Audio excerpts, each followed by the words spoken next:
귀한 수요일 한 주간을 사시다가 또 이렇게 잠시 멈추어서 주의 전에 나오신 우리 성도님들을 환영하고 축복합니다. 우리 좌우에 계신 분들과 함께 인사 나눌 때에 잘 오셨습니다, 반갑습니다 한번 인사 나누겠습니다. 잘 오셨습니다, 반갑습니다. 그래요. 감사합니다. 오늘도 우리에게 주시는 하나님의 또 귀하신 말씀이 있죠. 이 말씀을 우리가 함께 붙들고 말씀 가운데 은혜를 나누는 귀한 시간 되기를 바랍니다. 오늘 하나님께서 주신 말씀은 마가복음 3장 13절로 19절까지의 말씀입니다.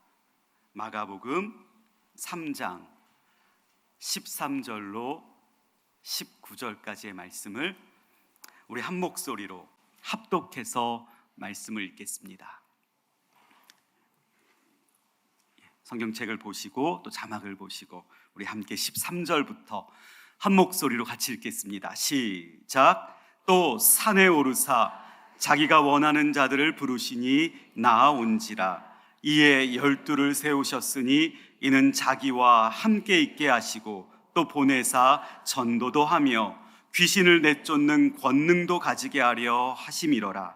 이 12를 세우셨으니 시몬에게는 베드로란 이름을 더하셨고 또 세베대의 아들 야고보와 야고보의 형제 요한이니 이 둘에게는 보아너게 곧 우레의 아들이란 이름을 더하셨으며 또 안드레와 빌립과 바돌로메와 마테와 도마와 알페오의 아들 야고보와 및 다데오와 가나나인 시몬이며 또 가롯 유다니 이는 예수를 판 자더라.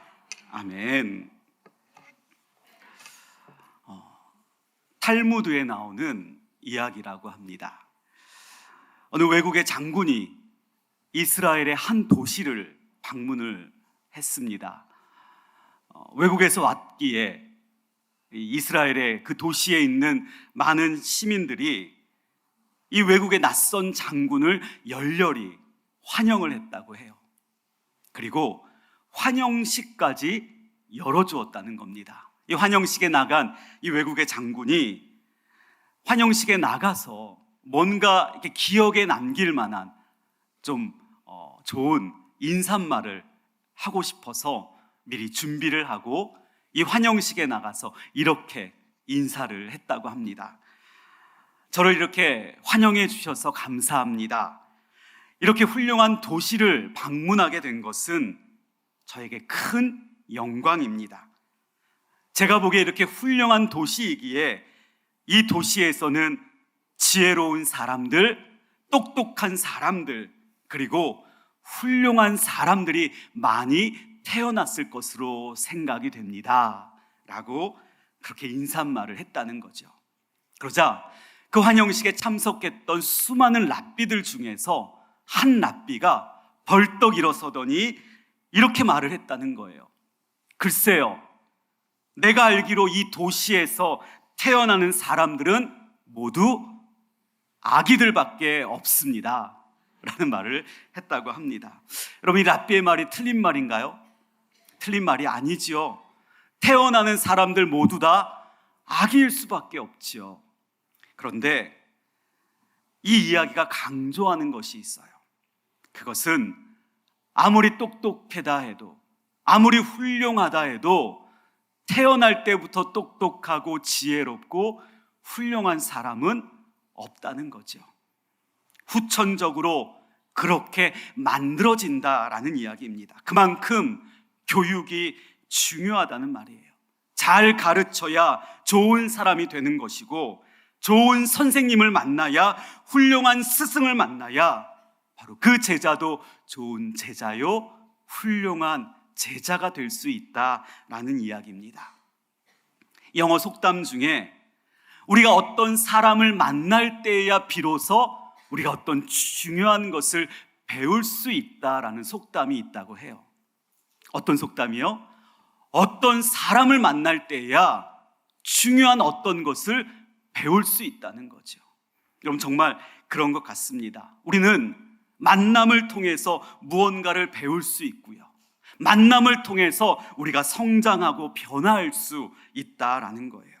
그래서 우리가 정말 이 땅을 살아가면서 좋은 선생님을 만나는 것, 좋은 스승을 만나게 되는 것은 나의 성장과 나의 변화를 가져오는 너무나 중요한 열쇠가 될 수 있다 생각이 됩니다. 그래서 우리의 성장을 위해서 좋은 스승, 정말 훌륭한 선생님을 만나야 우리는 성장할 수 있고 또 변화할 수 있게 될 줄 믿습니다. 여러분, 우리가 만나야 할 선생이 있다면, 우리가 꼭 만나야 되는 훌륭한 스승이 있다면 그분이 누구실까요? 그렇죠. 우리는 예수님을 만나야 합니다. 그리고 그 만남을 통해서 그분의 가르침을 배워야 하고, 그 가르침을 통해 우리의 영이 성장하고, 그 만남을 통해 우리의 삶이 변화되게 돼야 합니다. 특별히 오늘 본문 말씀을 통해서 우리의 영원한 스승님, 우리 주님을 만남으로 인하여 우리가 성장할 수 있고, 또 우리가 변화될 수 있고, 또 우리가 정말 우리의 스승 되시는 주님께서 보시기에 좋은 제자로 거듭날 수 있는 오늘 이 밤이 되시기를 간절히 축원합니다. 먼저 오늘 말씀 13절 우리 같이 한번 읽어보도록 하겠습니다. 또 산에 오르사 자기가 원하는 자들을 부르시니 나아온지라. 오늘 말씀의 배경은 우리가 너무나 잘 알죠. 주님께서 12명의 제자를 부르시는 그 장면입니다. 그런데 여기 보니까 우리가 눈여겨봐야 할 구절이 하나 있습니다. 주님께서 제자들을 부르실 때에 어떻게 부르셨는가? 자기가 원하는 자들을 부르셨다. 오늘 말씀에 기록되어 있죠. 이게 무슨 말입니까? 주님께서는 주님의 마음에 합한 자들을 제자로 부르셨다라는 말씀이에요. 사실 우리가 12명의 제자들의 마음을 속속들이 알 수는 없지만, 그들 중에 어떤 이들은 정말 제자가 되고 싶었던 제자들도 있었을 거예요. 그런데 또 어떤 이들은 내키지 않은 자들도 있지 않을까 싶어요.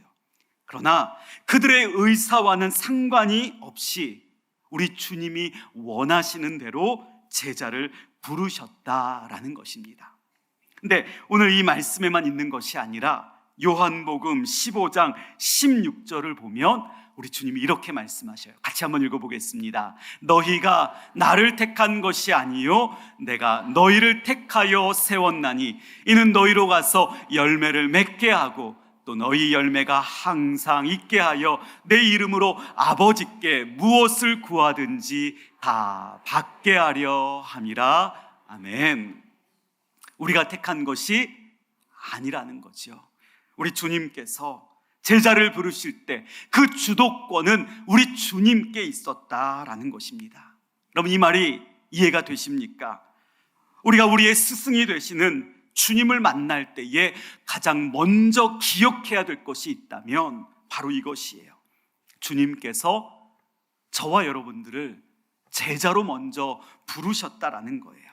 그래서 우리는 다른 어떤 것 생각할 필요도 없이 우리 주님을 나의 영원한 스승으로 받아들여야 하고, 그렇게 스승이 되시는 주님께 영원한 제자로서 나아가야 된다라는 것입니다. 믿으십니까? 그래요. 이것이 우리가 제일 먼저 기억해야 될 진리의 사실이다라는 것입니다. 주님의 가르침을 받고 주님을 만남으로써 우리의 삶이 변화되어야 되고 우리의 삶이 거듭나야 되는데, 그러기 위해 주님께서 우리를 제자로 부르셨다면 그것은 전적으로 바로 주님의 뜻이다라는 거예요. 바로 주님이 원하고 계시다라는 것입니다.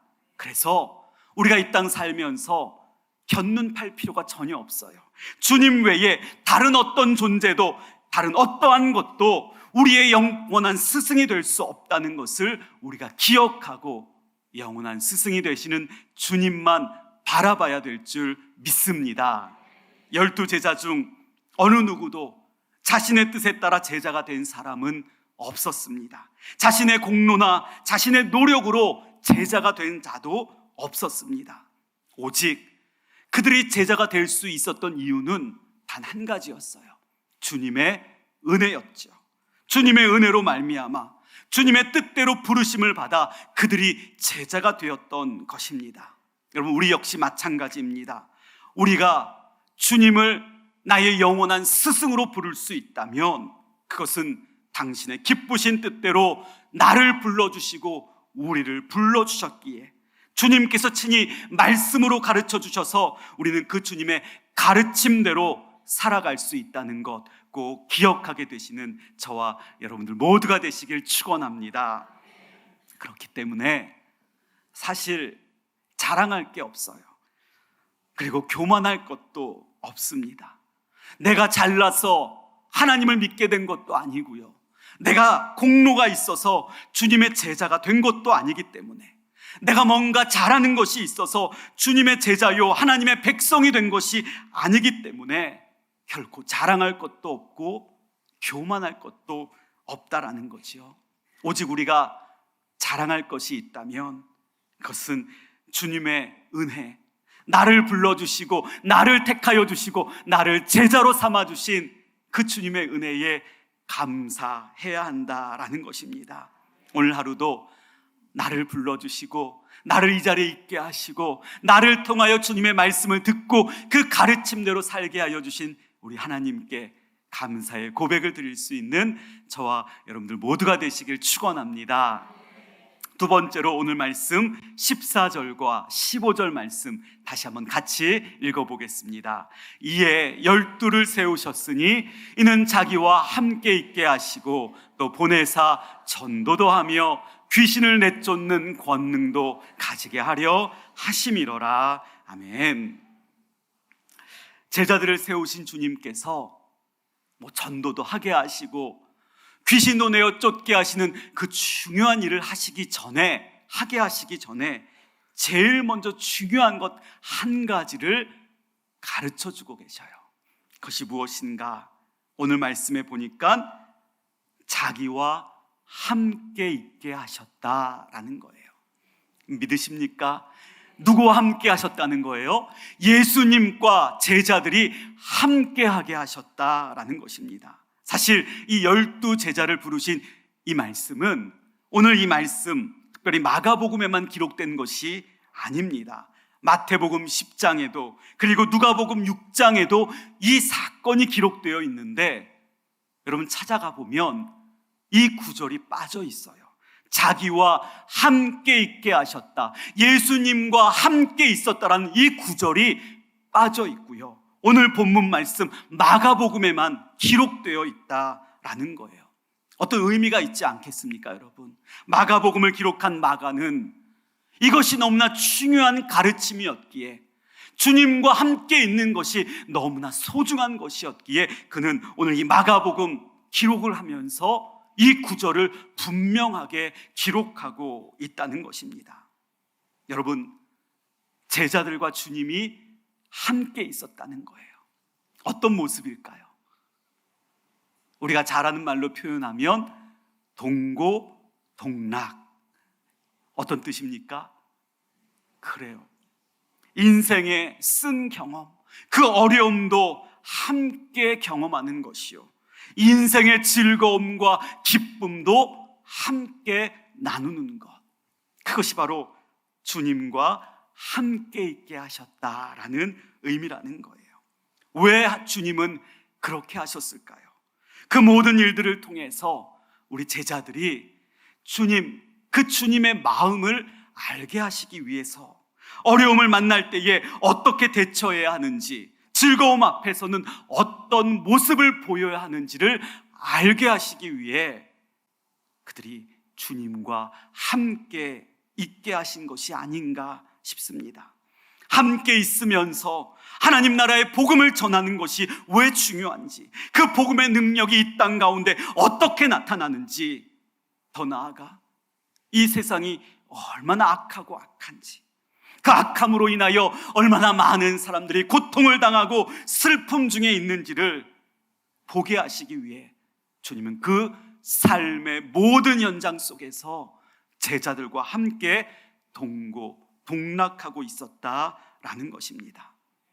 여러분, 이것이 바로 주님께서 제자를 부르셨을 때에 전도도 하게 하시고 귀신도 내어 쫓는 그런 일들을 맡기시기 전에 제일 먼저 가르쳐 주셨던 첫 번째 중요한 것이 아닌가 싶습니다. 여러분, 우리가 구약 성경을 보면 에녹이라는 사람이 나옵니다. 특별히 에녹은 신약 성경에서도 그의 이름이 등장을 하는데, 히브리서 11장 5절을 보면 에녹은 죽음을 보지도 않고 하늘로 옮겨졌다라고 기록이 되어 있죠. 우리 같이 한번 읽어보겠습니다. 믿음으로 에녹은 죽음을 보지 않고 옮겨졌으니 하나님이 그를 옮기심으로 다시 보이지 아니하였느니라. 그는 옮기기 전에 하나님을 기쁘시게 하는 자라는 증거를 받았느니라. 그가 받은 증거가 있었어요. 에녹이 받은 증거가 있었는데, 그 증거가 어떤 증거였어요? 하나님을 기쁘시게 하는 증거였다는 거죠. 근데 도대체 저는 이 구절을 읽으면서 하나님을 기쁘시게 하는 증거가 뭐였을까? 도대체 에녹이 어떤 삶을 살았기에 하나님을 기쁘시게 하여서 그 증거를 받아서 그가 죽지 않고 하늘로 옮겨지는 축복을 받게 되었을까 궁금해서 창세기 5장으로 넘어가 봤습니다. 이 창세기 5장 21절로 24절을 보면 에녹의 이야기가 나와 있잖아요. 그런데 21절부터 24절을 보면 얼핏 보면 특별한 이야기가 안 나와요. 그저 에녹이 무두셀라를 65세에 낳았고 자녀들을 낳았고 그렇게 살다가 하나님께서 그를 데려가심으로 세상에 있지 않았다라는 짧은 이야기만 창세기 5장에 기록되어 있어요. 그런데 이 창세기 5장 22절과 그리고 24절에 보면 똑같은 말이 반복되어 2번 나오게 됩니다. 그 말이 바로 하나님과 동행하였다. 한번 따라해 볼까요? 하나님과 동행하였다. 그래요. 하나님과 함께하였다는 거예요. 에녹은 일평생 하나님과 함께하면서 그 하나님과 함께하는 것이 하나님을 기쁘시게 하는 증거를 받았기에 그는 죽지 아니하고 하늘로 옮겨지는 큰 은혜를 받았다라는 것입니다. 여러분, 그렇습니다. 주님과 함께 있는 것, 그것은 주님을 기쁘시게 하는 일인 줄 믿습니다. 주님을 따르는 제자들처럼 주님께 배우고 주님의 말씀을 듣고 그 배운 대로 말씀 들은 대로 삶을 살면서 주님 만났더니, 주님과 함께 했더니 야, 너의 삶이 변했다, 그런 이야기를 듣는 것, 그것이 바로 우리의 영원한 스승이신 그 주님과의 만남을 통해 우리가 보여야 할 삶의 모습인 줄 믿습니다. 여러분, 우리 교회 올해 표 중에 첫 번째 문구가 무엇입니까? 오직 예수예요. 그래요. 오직 주님과 함께 살아가는 삶, 주님을 나의 영원한 스승으로 받아들여 주님을 닮아가기 위하여 노력하고 애쓰는 것, 마침내 그런 삶을 살 때에 우리의 삶은 하나님이 기뻐하시는 삶이요 하나님을 기쁘시게 하는 자라 증거를 받는 우리의 삶이 될 줄 믿습니다. 그렇게 날마다 주님과 함께 동행하며 이 믿음의 삶을 살아가는 우리 강북제교회 성도님들 모두가 되시길 축원합니다. 근데 마지막으로 오늘 본문 말씀에서 우리가 한 가지 더 묵상해야 될 것이 있어요. 우리의 영원한 스승이신 우리 주님께서 자신의 기쁘신 뜻에 따라 12제자를 부르시고 그들을 제자로 세우셨는데, 그리고 자기와 함께 하셔서 늘 동고동락하셨는데, 여러분, 여기에 숨겨진 의미가 한 가지 더 있다는 거예요. 그것이 무엇인가? 주님이 제자를 몇 명 부르셨어요? 몇 명이요? 12명 부르셨죠. 아니, 여호수아 말씀을 보니까 한 명이 몇 명을 쫓아낸다고 했어요. 1000명을 쫓아낸다 하셨는데, 아니 굳이 12명이나 필요했을까요? 1명 혹은 3명 소수의 인원만 제자로 세우셨어도 하나님은 하나님 나라의 놀라운 구원의 역사를 이루어 가셨을 텐데, 왜 굳이 1명도 아니고 3명도 아니고 12명이나 되는 이 많은 사람들을 제자로 세우셨을까? 여러분, 한번 궁금해 본 적 없으십니까? 그런데 이유가 있는 것 같아요. 여러분들 성경책을 보면 18절 말씀에 보면 어떤 성경책은 그 밑에 각주가 달려있는 성경책이 있을 겁니다. 우리 18절 말씀 같이 한번 읽어보겠습니다. 또 안드레와 빌립과 바돌로메와 마테와 도마와 알페오의 아들 야고보와 및 다데오와 가나나인 시몬이며.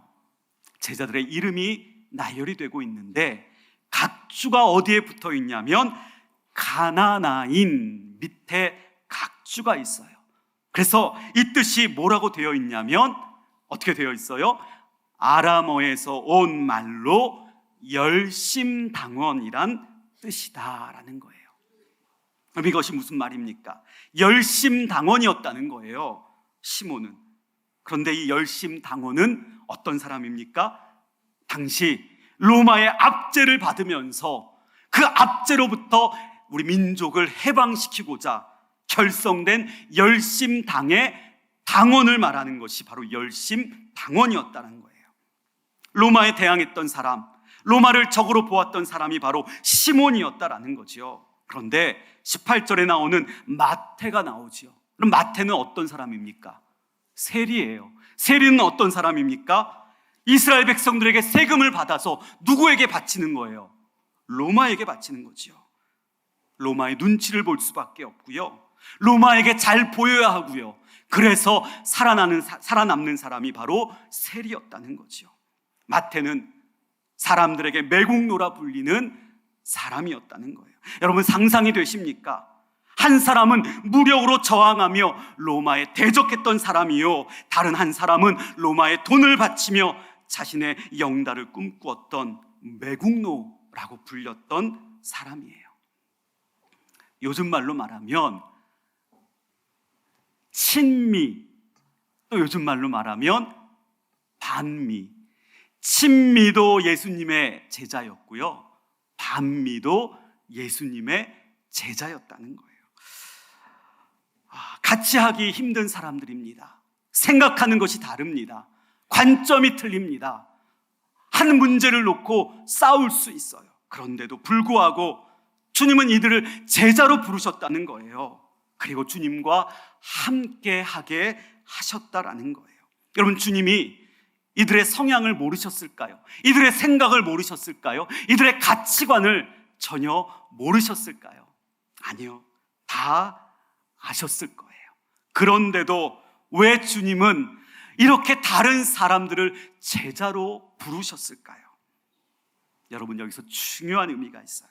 그것은 제자들이 주님과 함께 있는 것처럼 제자들 역시 서로 함께 있어야 한다는 것을 친히 알려주시고 보여주시기 위해 이렇게 12명이나 되는 너무나 다른 사람들, 직업도 다르고 생각도 다르고 문화도 다르고 배경도 다른 이 12명의 사람들을 제자로 불러주셨다라는 것입니다.